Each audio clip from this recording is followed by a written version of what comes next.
Hey, this is Michael, and we're going to talk about delays and reverbs. Delays and reverbs are two major players in the modern worship guitar sound. When we're talking about delays, there are three major main delay subdivisions. Those are going to be dotted eighth note, your eighth note, and quarter note. So maybe one of the most common or recognizable subdivisions would be the dotted eighth note. It's very, very good for certain lead lines, even some rhythm lines. I use it in a song called Faithful. It goes like this.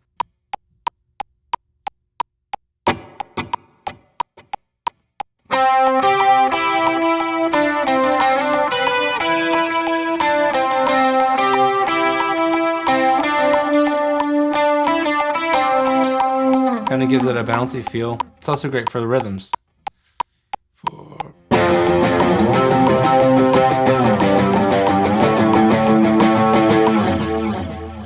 Really fattens it up. Another great subdivision is the eighth note. It is very good for driving parts. It's got a very pulsy, forward-moving type of feel. Good for songs like, use it on a song called Something Good, and then part goes like this.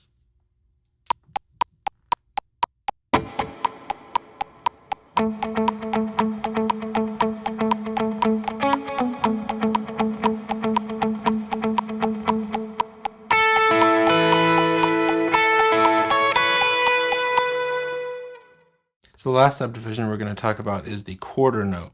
I really, really like quarter note delay for slower songs. The quarter note delay gives it, to me, a really rolling type of feel. I use quarter note delay on a song called Steadfast, and I'll show you that right here. This is the quarter note delay.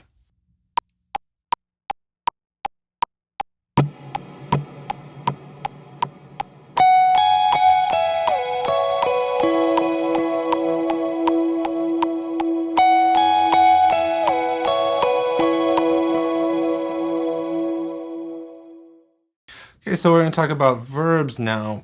I love verbs. Verbs are beautiful and very, very useful in worship music. I like to keep it kind of simple.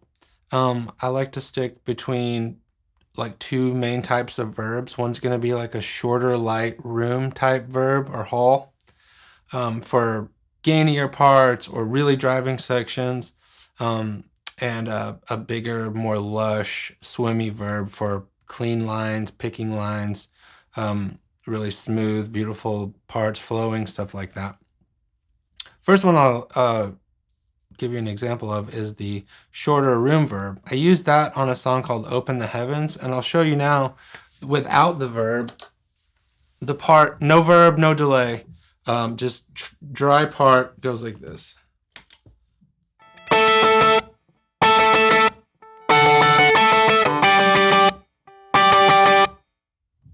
Now with the short verb on, you'll hear the difference.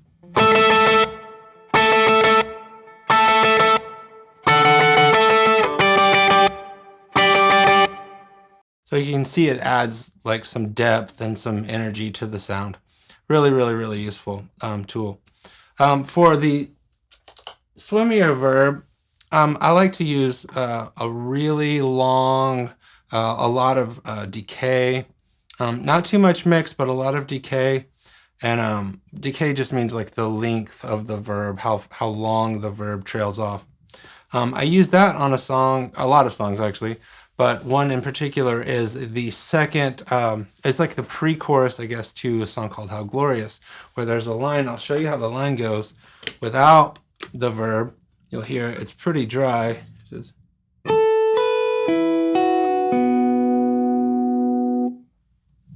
now with the verb, you'll hear it swims and it sings, and it's almost like the notes connect to each other. You'll see.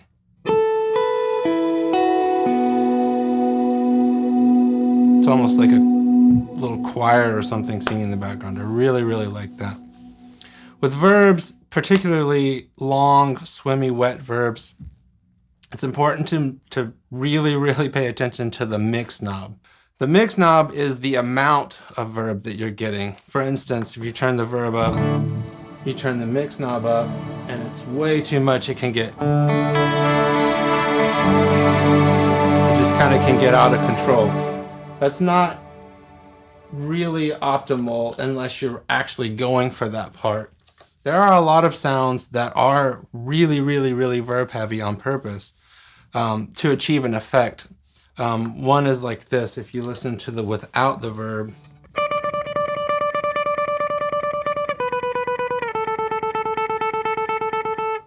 it just kind of sounds like nothing. But with that verb is.